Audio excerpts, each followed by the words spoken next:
facciamo un applauso, viva le ragazze! Anthony!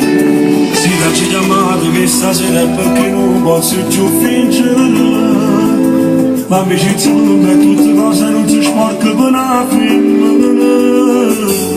Questo capello che è ucciso la greca non vorrei dire quando la gente ci ha parlato ma tu c'era luce credo che si vede insieme a te Colpa mia,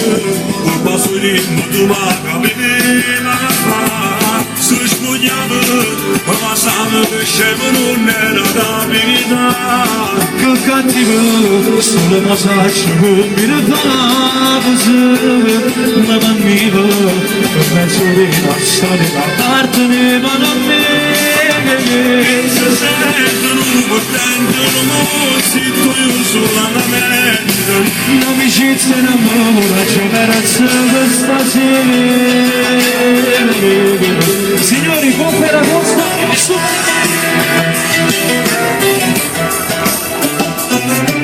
scusa ma se agarro un voglio non ce la faccio ma gatto guarda